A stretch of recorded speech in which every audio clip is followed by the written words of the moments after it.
why aren't we studying these N of ones? Why aren't we studying the individuals that are getting better? Why aren't we looking at what helped them, what got them better? And we know all children are different and they're bio-individual. So it's not going to be maybe the same exact thing for your diagnosis, even though you got the same diagnosis as the person next to you or their child. Yours might be coming from a different place. It might be coming from a deficiency. It might be coming from an exposure. It might be coming from a genetic vulnerability that made that exposure more detrimental to you. So bringing that awareness to parents that have had to kind of create and earn their own wisdom about that, it's kind of like, rather than reinventing the wheel for each child, how do you give a foundation for the parents of all those perspectives? And as Beth said, with the flight study, we tried to make that more simplified, as not acting as the clinicians, but bringing a group of clinicians together to help to facilitate their collaboration around this child. Welcome to Demystifying PANS and PANDAS, the podcast where we uncover the mysteries, breakthroughs, and hope behind these life-altering conditions. I'm Dr. Nancy O'Hara, a board-certified pediatrician, educator, and advocate with over 3 decades of experience helping children and families navigate the challenges of neurodevelopmental and neuropsychiatric conditions, especially PANS and PANDAS. These disorders can feel overwhelming, but here we'll break down the science, explore transformative treatments, and share stories of resilience and recovery. If you've ever wondered what's possible for your child or how to find answers, this is the place to start. Let's dive in. Hi, everybody. It's Dr. Nancy O'Hara, and I am thrilled to invite 2 wonderful people from Documenting Hope. One is Dr. Heather Ruhm, a wonderful physician who has dedicated so much time to this group and to our children with autism. And the other is Beth Lambert, who many, many years ago, my old conventional group called me to say, we're referring you a patient. And she's crazy. And good luck.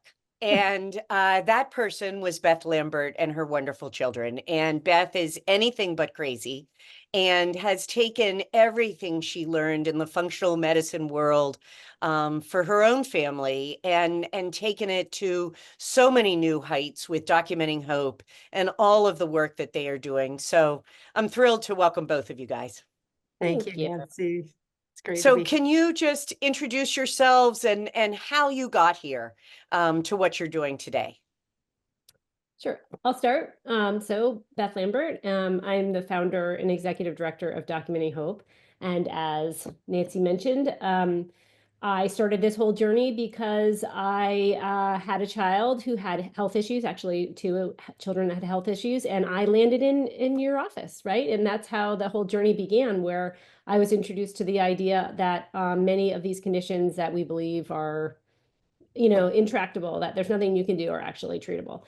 So from that moment over 15 years ago, I think now, I have been on a quest to try and bring some of the solutions that you all are doing in your practices and that these families are doing on their own out into the world, and letting parents know that there is hope and that there are things that you can do. So now Documenting Hope provides a lot of those resources to parents, educational resources, connection to the practitioners like yourselves who are doing the good work of helping these families and trying to do some original research to point to why our kids are so sick and also what we can do to help them.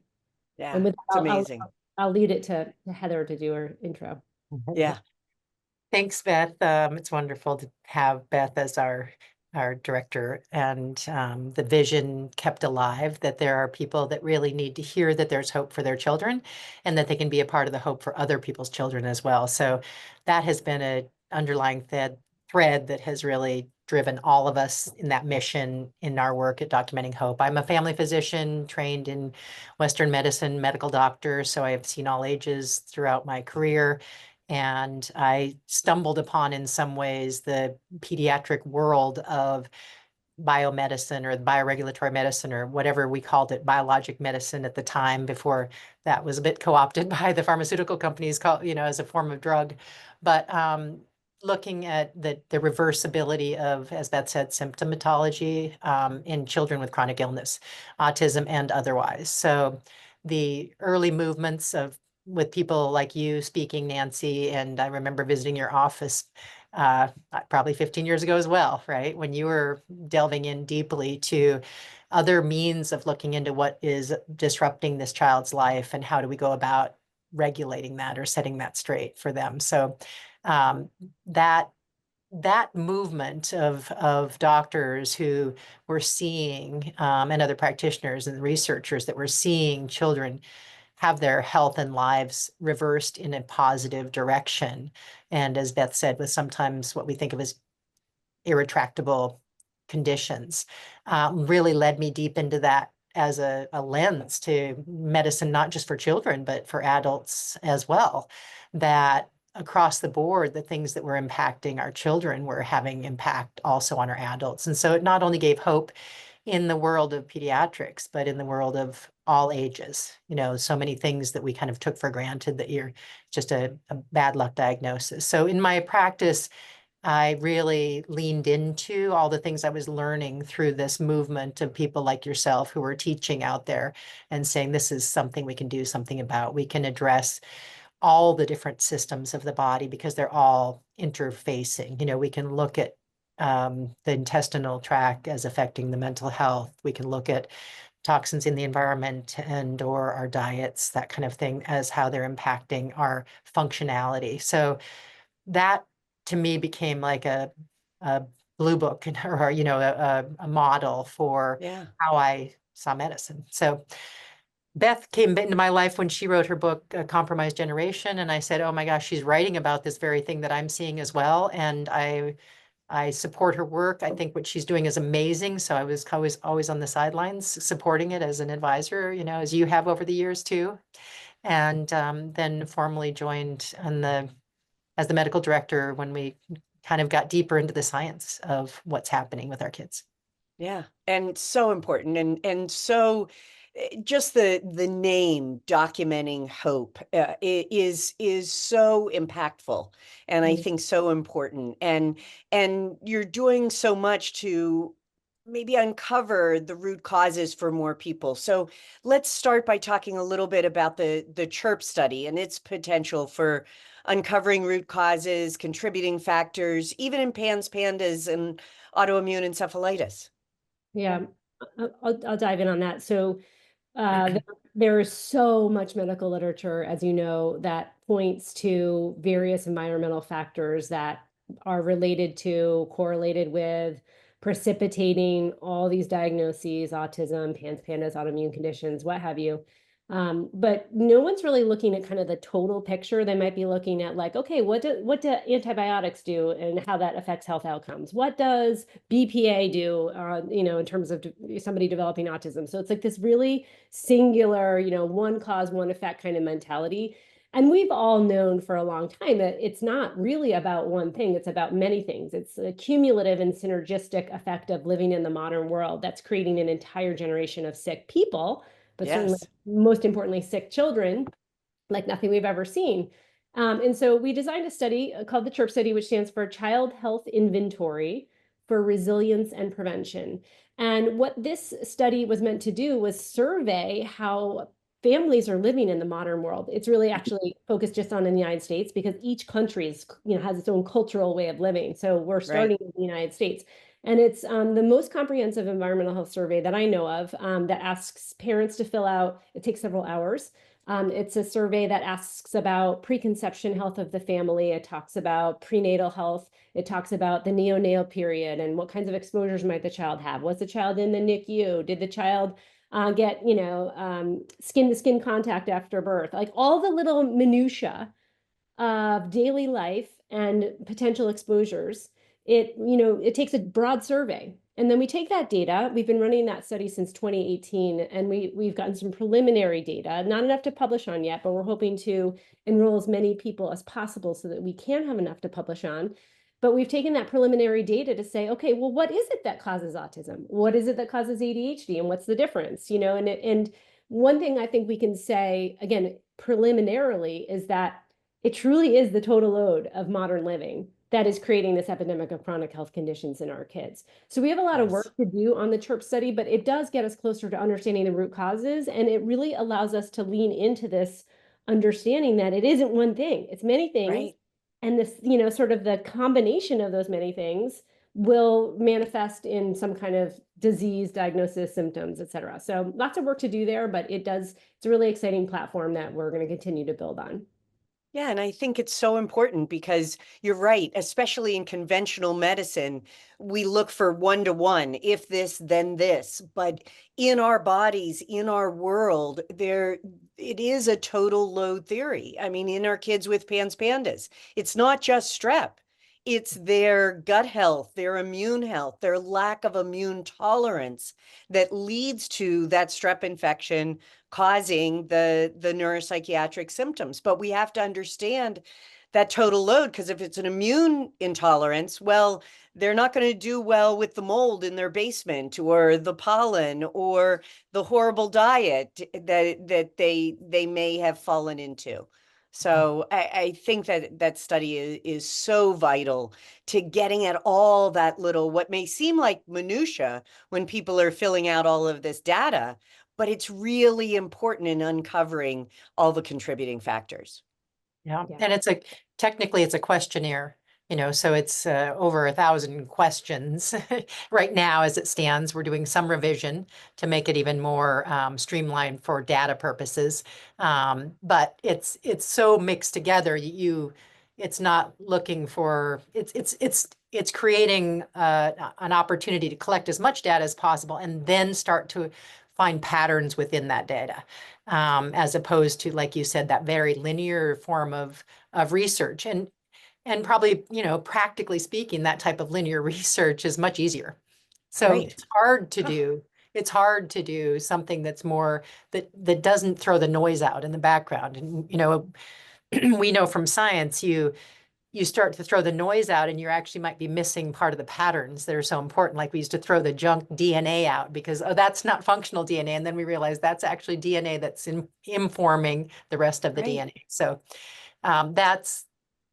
it's the other thing that you don't often see is this kind of research in pediatrics. And so kind of a lot of what we need to know about our children isn't really looked into because we're dealing with these, precious little things that we won't do studies on or trials on. So that kind of more of an epidemiologic perspective is probably one of the more useful ways to go about understanding and seeing what kind of floats to the surface in terms of what are the synergies, what are the collective things. And it also just reinforces that it's not one thing that it's valuable to care a lot about EMFs, or it's valuable to care a lot about, whatever it is that you care a lot about, mold, and learn a lot about that and learn from the experts that have really delved into that.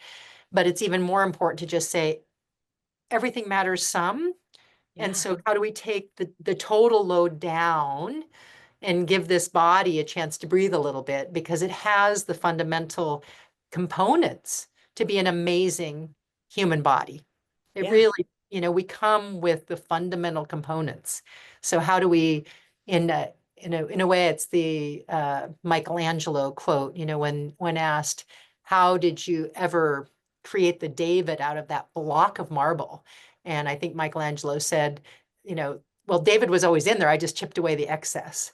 So if you think that kind of the total load is the excess, it's how do we unburden our children of this total burden so that their David, so to speak, can come forth in the marble, Yeah. So, And I as know you're talking, it also, sorry, go ahead.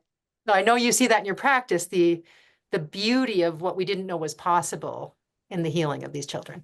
Absolutely. And it reminds me as you're talking of the whale watch, back in the old Defeat Autism Now days, we were always accused of whale watching, which just means we're all on the boat. Wait, the whale's over there. That's what's going to cure our kid. Nope, the whale's over there. Nope, the whale's over there. And the boat's about to sink because we keep looking for the answer. Right. And I think the total load is so important. And I also want to talk a little bit about the flight study that you're doing as a way to test this total load theory. Can you talk about that a little bit? Yeah, so the flight study is building on the CHIRP study. So if we know that there's many, many variables out there that are contributing to the symptoms and diagnoses of our children, what happens if we remove many of those environmental variables, the ones that are toxic, the ones that are stressing the immune system or stressing the body, and do that in a bio-individual way? What happens if we change the lifestyle of these children? What happens if we change and make everything supportive of their health rather than detracting from their health? So we actually piloted this study in 2 children to test this hypothesis, like what happens if you reduce a child's total load. One child had autism, one child had alopecia universalis, which no hair on his body anywhere, so an immune condition. And we ran them through a program of 18 months where we tried to give them bio-individual assessment of what the stressors were in their environment. So the CHIRP study actually is a requirement to participate in the flight study, where they take this questionnaire and they get a personalized report back that highlights or flags or tags all the things that are considered stressors to their health. And so that's sort of a blueprint for where do we even begin? You know, we take out the toothpaste with fluoride, we take out the artificial colorings, we take out the mold in the environment. Like that's just how you start kind of peeling back the layers of the onion. And then these children each got a set of functional assessments, and Heather could talk more about that, and to see where the imbalances are. Right. And then we walked them through this program where they were supported as the family attempted to make some of the changes and adjustments to the life, responding to the tests, the lab tests they have to see if we could, you know, move the needle in terms of symptoms and diagnoses. We are now in this, we have brought that pilot to a conclusion, and we are now in the process of redesigning the study to make it more accessible and easier for families to participate in, so that our objective with the study is to scale this, which is to say, we want to be able to teach the families how to identify the total load factors. We want to teach the families how to remove those total load factors. And we want to teach the families how to support their children in a bio-individual way. So our new version of the flight study, which will be launching later this year, will enroll 12 children who have an autism diagnosis. So we're really going to focus in on autism. And the central intervention in the flight study is a parent education program and health coaching support. So again, really emphasizing, you know, what's going on in your life, your specific life that might be contributing to your child's symptoms, and what can we do to mitigate that. So that study will, like I said, be launched later this year. It will be nationwide, and we will be enrolling up to 12 children. Our hope is to do another version of this study after we conclude this one, after we demonstrate that these total load, moving the needle here, addressing the total load factors actually makes a difference in the children's symptoms. And then we hope to enroll a much larger cohort in the future to really, again, see, can we scale this? Can we bring this learning? Can we bring this health coaching support out in a realistic way to the community of people that need it? Right, right. Yeah, oh, go ahead. No, go ahead, Heather. Well, I was just thinking, you know, really it started, Beth, wouldn't you say that there were, after you wrote your book, there were many parents who'd been on these long journeys and seen great results with their children. And you said, we've got to capture this. Why aren't we studying these N of ones? Why aren't we studying the individuals that are getting better? Why aren't we looking at what helped them, what got them better? And we know all children are different and they're bio-individual. So it's not going to be maybe the same exact thing for your diagnosis, even though you got the same diagnosis as the person next to you or their child. Yours might be coming from a different place. It might be coming from a deficiency. It might be coming from an exposure. It might be coming from a genetic vulnerability that made that exposure more detrimental to you. So bringing that awareness to parents that have had to kind of create and earn their own wisdom about that, you know, it's kind of like, rather than reinventing the wheel for each child, how do you give a foundation for the parents to, of all those perspectives? And as Beth said, with the flight study, we tried to make that more simplified, as not acting as the clinicians, but bringing a group of clinicians together to help to facilitate their collaboration around this child. And now it's a bit different focus. And it's like, how do we help the parents bring that? And yes, you know, you're very involved with the MAPS organization. How do we connect those parents with MAPS type physicians who have been trained with a broader, more functional, more integrative, holistic, whole systems biology, that it's not just a specialist in one field, but how to bring that all together. So that's played out in the CHIRP one or the flight study, the first flight study, and then the second flight study is just a different way that we're hoping to go about that by empowering the parents and also helping the practitioners that they work with have more easy access to those things. You know, we kind of hand delivered it for the first two. Like, here's this amazing group of practitioners in the area that can look at you from 360, can look at your reflexes, can look at your neural development, can look at your brain waves, can look at your diet, you know, all this wonderful group of people around you, that 360 support group. And now it's more, how do we help parents see what's possible and navigate that without overwhelm? Because as you know as well, how many people do you get in your office that say, you're my last resort, or I've tried everything, or, you know, or I didn't know there was a possibility when their child is 32 that they could have done that at age 7. So it's, as Beth said, scaling what you're doing in your curriculum and educating physicians and practitioners. And, you know, I think we're all learning that you can't support one without the other. The practitioners need to be supported. The parents need to be supported. The teachers need to be supported. You know, there's just, it takes a village. So yeah, and I think the flight study sort of encapsulates what we see as the vision of how this problem gets solved, how this epidemic gets turned around. And it is not like there's these magic doctors out there that are going to fix it all for you. It's not like the parents can navigate this totally on their own. It's a partnership between the parents and the practitioners. That's where the magic happens, because the parents have the you know, the biggest stake here. They also know their child better than anyone else, and they should be in the driver's seat, sort of, you know, really tuning into what their child's needs are. But they need the help and support of the educated practitioners who have been pattern recognizing for decades, who have the training to understand how to help them correct these imbalances. So the partnership there is how I think this needs to happen in the future. And it would be amazing if we could prevent all these conditions, but we know we have a tidal wave of kids coming down the pike who have all these imbalances. So let's create something where the parents and practitioners can work in collaboration to help reverse it. Yeah, yeah. And the collaboration is so important. I mean, people who have been watching and listening to this podcast know that I always call myself a GPS, you know, because I'm not driving the car. I may help the families to see the best route to go down, but they're on the front lines. And we have to work together, and the families have to know, my kid can't do this. I can't do this. I can't do it financially. I can't wrap my head around this, but to empower them with the knowledge is just so important in reducing this this total load, as we're calling it, that each kid goes through. Because the other thing that comes to mind as you're both talking is, you know, one kid with PANS or PANDAS, you know, one kid with PANS or PANDAS, you know, one kid with autism, you know, one kid with autism, you know, and that's always been the problem in the training. You know, there isn't, and in my opinion, shouldn't be a protocol. Yet I love what you're trying to do and help give guidelines, you know, of bringing to these families the things that may help their child, their N of one, get better. Yeah. And, you know, so much of the issue is cultural, right? Like the way that we live in the modern world. So, you know, the people that are best poised to change the way we're living are the people. We just have to learn a new way of living that's different from what we grew up doing. You know, we're a generation of people that grew up with, you know, synthetic, consumer driven society where everything was like shiny and plastic and pretty colors and all. That's how we grew up. We don't know any different.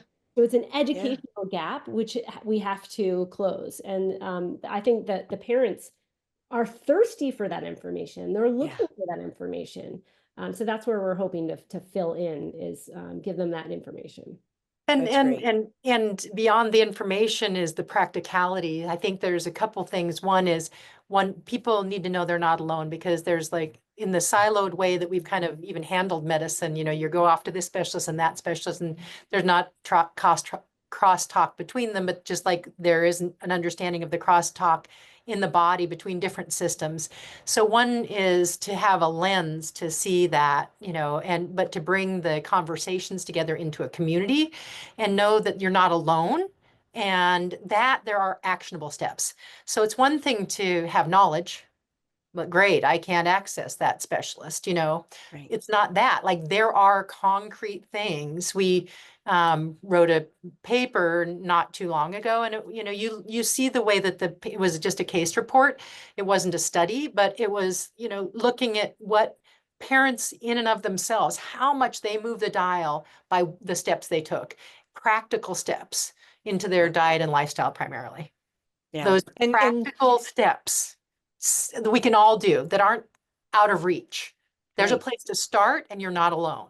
And I don't think people get either of those messages. Where do I start?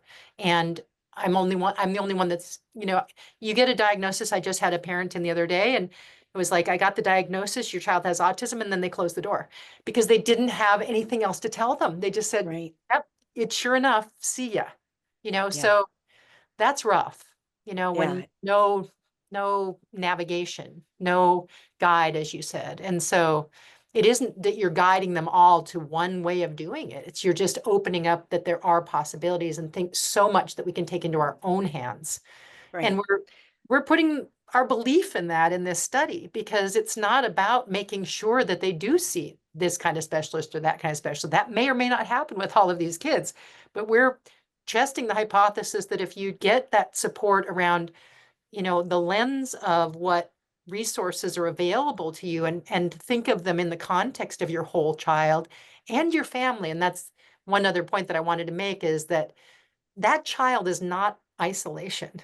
They're Yeah. part of their parents' regulation. And as you know, maybe there's a propensity or vulnerability built in even before. And some of these parents trying to navigate that, or trying to navigate modern life themselves, most of them, all of them. So it's not just the child centric. Right. It's the family unit, it's the community unit. There's a ripple effect. There's a financial effect. Beth could probably speak to a lot of the statistics around where we're headed if we don't make a Yeah. change. Absolutely. And I think the other thing is that 360 approach, that providing them with the lens that there is support, whether it be other parents, other practitioners. I mean, one of the things in my own practice is I started using health coaches, and where I was thinking, I know everything there is about mold. I mean, I don't mean it that way. I don't Right. know everything there is about anything. But I thought, through my work with Jill Kristen, Neil Nathan, I pretty much, and my own homes, three of which I've had to remediate or sell for the land. But once I started working with a health coach who could help that family and sort of spend more time figuring out the intricacies of their own home, it was a game changer. It made a huge difference for not just the index case, not just that child with PANS, that total load of mold was part of this, but also for the grandfather that was living with them with advancing Alzheimer's, which all of a sudden got a little bit better, and the other child with asthma and allergies that also got a little bit better, or a lot better. So it is the whole family, and it is the whole 360. It takes a village. Yeah. The Yeah. ripple effect too, like you said, Yeah. like even just, Beth has been very strong since she's been with this or created this organization of documenting with testimonials. And granted, their testimonial isn't your testimonial, but it does give hope. And so many stories come back to us. I saw that parent could do it, and I knew my child was in there. I knew I could do this too, but I didn't know how. And I saw that mother or that father persevered, and that child got to be its full potential. Bailey, my daughter's name, Beth and I are speaking with a group in England, and it's about not, it's about optimizing the health of individuals, Yeah. not changing, whatever it's optimizing the health of the individual, regardless of their diagnosis, regardless of their neuro difference, Yeah. it's optimizing function in their life so that they can enjoy it, so that they are not suffering, so to speak. Right. It's relieving that. It's giving, we all have the kind of birthright to live the best life. Yeah. Um, So And you brought up the importance of documenting, and that's something else that you guys are doing so much of, is the importance of documenting these healing stories and, you know, research collaborations and research papers that you're publishing. Can you talk a little bit about that too? Yeah, that's such an important piece, because I think the experience of so many families is they'll, like Heather, you described, they go in, they get their autism diagnosis, and that's it, like, see you later. And then sometimes the families will come back and say, well, I heard that the symptoms of autism were reversible, or I heard about this child who did a gluten-free, casein-free diet and overcame autism. They have these things to share with the doctors, and then typically the doctors will say, the more conventionally trained doctors will say, well, there's no evidence to support that. Right. Which isn't totally true. I mean, Nancy published a paper in 2008. Well, Yeah. there's a handful of papers. I mean, a couple of people have published on the reversal of autism. We just published a paper last year on the reversal of autism in a set of twins who are level 3 or severe autism. And this is really important to us, that we build this body of evidence. So we make it, whether it's through case reports or whatever we can do to try and really make sure that what's actually happening in the field is getting into the medical literature. But even, it doesn't have to be just in the medical literature.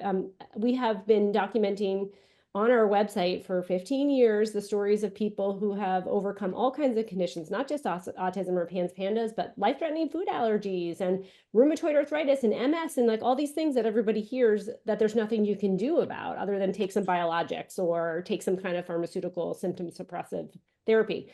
And we know that's not true. And when these stories are out there, if you look at our website analytics, for instance, you can see that that's one of the places people go to. They want to hear the stories of people who've already been there. What did they do? Is this really possible? So that feels like an important piece of what we can do in the world while we're working on getting more case reports published. We have a second paper about autism reversal that we're trying to put into peer review right now. And it's about a boy who used specific carbohydrate diet as one of his primary interventions. So the gut healing and all those pieces. It's never one thing, right? It's not like the specific carbohydrate diet is the trick. But in this particular family, this was an important part of their journey. So we're going to continue to push those kinds of case reports into the literature and do what we can to document what's happening in the offices of practitioners. And but at the same time, we're also going to keep collecting these success stories, these healing. They don't even have to be success stories. They can be healing wins. A child had a tick that was debilitating, and maybe all the symptoms didn't go away, but the tick did. That's a win. That's huge. Right. So that's an important piece of the work. And I think that's an important piece for families to keep in mind too, that we've talked a lot in this podcast about documenting some of the symptoms, about the plethora of questionnaires that people have to fill out and all of that. But why that's important is sometimes when you're stuck in the mud with it, when you're in the throes of the disease, PANS, PANDAS, autism, horrible food allergies, whatever it may be, you don't see the little wins, the little successes. The ticks are much better. Yes, there's still a lot of OCD, and they're still not healthy. They're not totally healed, but documenting those little successes and building it up. We often talk about, it's just a little turd, it's just a little thing, but a big pile of turds is a big pile of, SHI, and we need to do the same thing in the other direction, is reminding ourselves that we are taking steps when we do this hard work. Yeah. And when you document things, like let's say you're documenting your child's symptoms, when you document that and you note that, symptoms go away, it gives you that that power to keep going. It gives you the motivation and the incentive. We were on a call this morning. We have a membership community where parents can come in and get support, and they can join live calls. Heather hosts one once a month, and then we have health coaches that host live calls with parents who are going through their healing journey.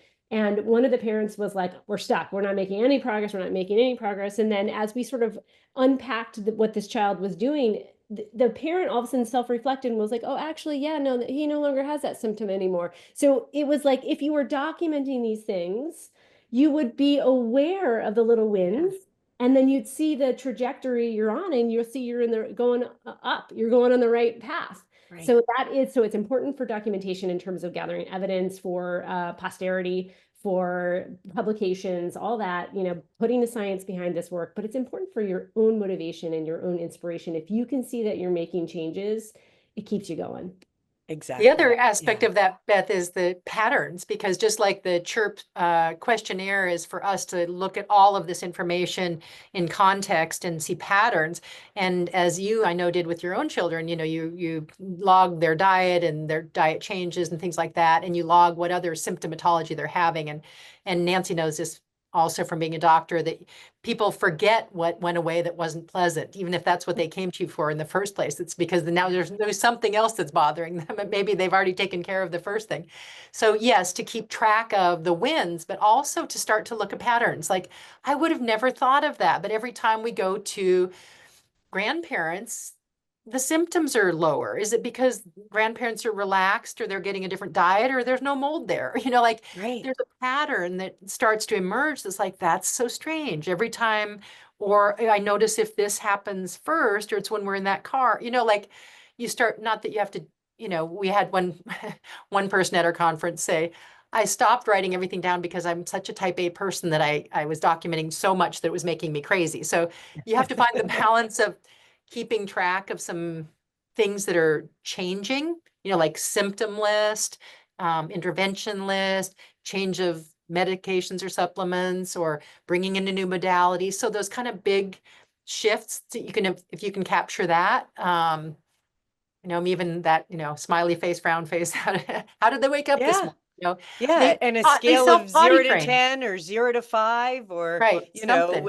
a check mark, an X, it's something Yeah. simple Yeah. that helps. And because when we're talking about children, for instance, with PANS and PANDAS, and they fill out the questionnaires, or talking about the disease, they often don't realize, well, yeah, he started bedwetting at the same time that these tics started, or Right. yeah, all of a sudden he wouldn't go to sleep at night, and they didn't even realize they were related. Right. And then, when the tics aren't better yet, but they're sleeping better, reminding our families that this is a marathon, Right. Mhm. that And that, this isn't a sprint. and Mhm. sometimes that infection that happened 6 months ago, Yeah. you know, yes, yes. Yeah, it's all impactful. And I think it is that balance between, getting mired down in all the details, and getting too type A or OCD about it, which I am very guilty of, versus, not even thinking about all the factors. And I think that you guys are doing such a great job of that, and helping families to both document and to share their stories. Can you, I mean, you've mentioned sort of briefly, the chirp and the flight, but there are other ways, like the webinars you guys give, the support that you give to families. Can you talk a little bit about that from Documenting Hope's perspective? Yeah, so we're a platform, an educational platform that's kind of like come and get what you need. So if you're like, I don't really have a lot of time for this, I just want to read an article here or tune into a webinar there. We have free webinars with people like you, Nancy. Sometimes we'll do them with Heather, or whoever's got the latest kind of information we want to share with parents. We bring that to our families in a live webinar. We have a practitioner directory. So if you're looking for a practitioner, we have a health coach program where we teach health coaches how to support families as they walk through their diet and lifestyle changes. And one of my favorite aspects of what we do is this membership community I mentioned called Healing Together. So this is for families who want to be a little more involved. They want a little bit more support, or a little bit more of a community. So they can join our membership community, and then they can get access to a lot more detailed kind of process-oriented materials that help them make those changes. So like, guidebooks on how to change your diet, guidebooks on how to get your child to poop, guidebooks Yeah. on how to detoxify your home. And then we do live calls as a community, so parents can come on and be like, I'm interested in pursuing mold as a possible factor in my home. How do I do that? We have health coaches that will be there for that. And then Heather and Dr. Medea Saeed host a live call once a month, which is such an unbelievable opportunity for these families. I think Heather used to do like a radio show, right, where people could Right. call in and ask questions, and it's kind of akin to Wow. that. And it's really lovely. I mean, I just seen such people just feeling so supported and heard in these communities. And so what we're trying to do is build more of that. So we're kind of like, building as we can, and we're a nonprofit organization, and we're trying to raise money to put more supports in place. And our goal is to help have the full spectrum of like a la carte, come get some resources at your own speed, to like very concierge, meaning you need a lot of support, here we are. So that's kind of where we're building. That's great. Kind of That's made me great. think of the Khan Academy of Pediatrics. Oh, Need free. a little help with my algebra? Do you have a webinar on that? Yeah, Right. yeah, No, yeah. but it is. It's the Khan Academy of healing our children. Exactly. It really is, and great resource for families with any types of issues. Yeah. Right. And then you also have what you call documenting your own hope. Mm-hmm. Can you just mention about that too? Yeah, so it's interesting when we published this paper last year, the twin girls who had overcome their autism. This was a family who was very good about documenting everything, kept all their labs, was super organized, did food journaling, just on top of it in terms of documenting everything they did for interventions and the outcomes they saw from the interventions, et cetera. And so that really inspired us to create a template that we have on our website where parents can or are encouraged to document their own hope. In other words, did you take an ATEC, as soon after your child got diagnosed, or has your child had the ADOS done, and what are those numbers? And here's some ways that you can keep track of your labs, and are you keeping track of any kind of symptom changes? So it sort of provides a way for parents to document their own hope. Our dream is that parents will do this and then come back to us after 18 months, 2 years, 7 years, whatever their journey is, and say, I documented my child's journey. I'd like you guys to turn this into a case report so we can put this into the medical literature. Yes. We want to partner more with practitioners who are, doing this work, but it's not getting done. How many physicians see this kind of, miracle or these kinds of transformations happen in their practice. But then a lot of times the families don't want to talk about it later because of the stigma, or they're like, that Absolutely. stuff, we don't want to do that. But we know we need to document this stuff so that that future generations have something to stand on and have guidance. So that's a super important part, documenting your own hope. Yeah. And chronology is really important. So order of things, and even that family that did such a tremendous job of keeping track of all the things they did, it was still a great deal of work to put it in a chronological order. And so I would encourage that as well, that's like a journal, that you keep a chronological, because the chronology and the context is so key. And just like as we learn about the total load, it's the whole milieu of the human body. It's the mitochondria, it's the intestine, it's the neurologic system, it's the immune system. They're all just branches of the same big system, they're one big system of systems, so in that same way, it's really important to keep a context of the milieu of the child. What is the bigger milieu? What is the bigger environment that they're in? Yeah. So what goes in, what their exposures are. So kind of like, we don't expect anyone to keep the kind of detail that the questionnaire asks in CHIRP. We're asking a lot to have parents remember those things, but some level of kind of sequencing is very helpful. Because it's like, oh, I don't remember when they had that antibiotic relative to when they started to wet the bed. Right. But when you just, kind of keep a journal that has some kind of order to it will be really helpful. Yeah. And a ripple But effect. there are also ways to get that information. And I also, Yeah. I really want to put out a plea to the practitioners that may be watching or listening, that if you have these cases, to work together with somebody to get them reported, to get it into the literature. And I wrote one in 2008 and one again last summer. So, I try to walk the walk as much as possible rather than just talk the talk, but we all need to document more and to put these case reports out there to really let more and more people know that healing is possible, whether Yeah. it's PANS, PANDAS, other autoimmune conditions, autism, whatever it is, healing is possible. Yeah, Yes, and and even artificial intelligence, you can only be as intelligent as what's fed into that, right? Right. And so if we haven't fed into the literature, then of course it's not going to auto feed and, recreate or bring together these different things that seem disparate. We Yeah. need more. And yeah, there's some hurdles, for getting into the journals and their costs and things like that. So that's something that needs more love as well, is that ability to facilitate, because we don't go into medicine necessarily to publish, right? That's, and, we're maybe not even good at that, Some right? may, those MD, PhDs, but not those of the ilk of you and I. Yeah. and it takes a lot of time and effort to do those Yeah. publications. It costs money to put those publications. It's like $3,000 or Yeah. $4,000 just to put it into the, to be reviewed.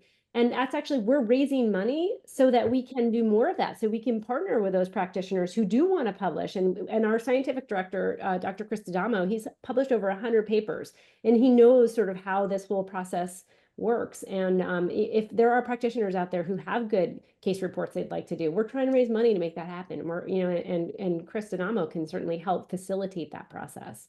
Yeah. And Certainly. that's so important too.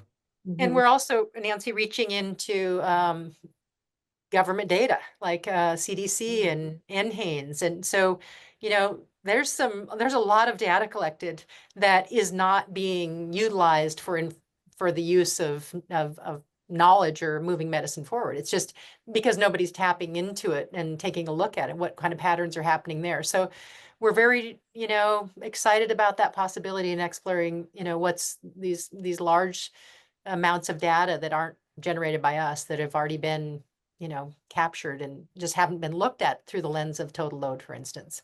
Yeah. Yeah. People are a little bit terrified of doing research around children. There's tons of government data, like you're saying, Heather, on children's health and environmental factors, but like it's a little bit dicey. So I feel like people need to take the lead on that. And we want to do that because it feels like there's a giant void. Like people aren't doing the research on that government data the way they should be. So that's something we're trying to raise money to do as well. That's great. Mhm. So if people wanted to donate, if people wanted to document their own hope, if people wanted to find out about the CHIRP study, the flight study, or anything else, the website it's all on the website, documentinghope.com. You got it. Documentinghope.com. Yeah. And also if people follow us on like Instagram or X or Facebook, they'll get a lot of, new things that are coming out too. Yeah. Yeah. You do a great job on those social media platforms too, Beth. Yeah. So are there any last words of hope, of wisdom, anything you want to leave our families with? Leave the families and the practitioners. We weren't trained in this, none of us, Yeah. but there is, just as the families, there is hope for you to take steps toward understanding and helping your child. As practitioners who went through Western training and didn't get this, there are steps you can take.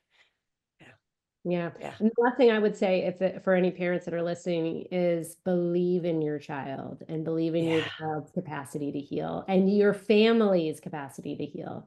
And Just, believe in yourselves. yeah. Yeah. Yeah. And as you're believing, also care for Yes. yourself. And Put your oxygen on. yeah. Put your And own oxygen. know this can get better, but every day find that one little inkling of gratitude too. Yeah. As Study with it. I was talking to Gabriella True of Aspire.care, and as she was saying, some days it's, I stubbed my toe, but at least I didn't break it, or I broke one Yeah. toe, at least I didn't break 10. There's something for us to be grateful for and to hope for every day, whether our child is still deep in the mud or whether they really are getting better. So thank you both. I heard someone say Go ahead. today, if you're making the habit of flossing your teeth, just even if you can get 2 teeth done to start, call it a win. Exactly. I Work agree. toward the whole mouth. I agree. I get the bottom 4. I get that. Yep, I get it. It's a start. Well, you two are For both such incredible and wonderful women and so powerful in all of you that you do. So I really appreciate you being on the podcast and appreciate all that you both do. Well, likewise, we appreciate Likewise. you. Yeah. Thank Thanks you. for being a mentor. and an example. That's it for today's episode of Demystifying PANS, PANDAS. I hope you're walking away with insights, tools, and hope to help you and your child on this journey. If you found today's conversation valuable, be sure to subscribe so you never miss an episode. Share this podcast with anyone who might need it. It could be the lifeline they're searching for. And if you have a moment, leaving a review helps us reach even more families who deserve answers. Also, for more information, training, and community, check out our website, drohara.com, and join our annual membership. And remember, every step forward, no matter how small, brings us closer to healing and understanding. Until next time, be present, be hopeful, and we look forward to seeing you next time on Demystifying PANS, PANDAS.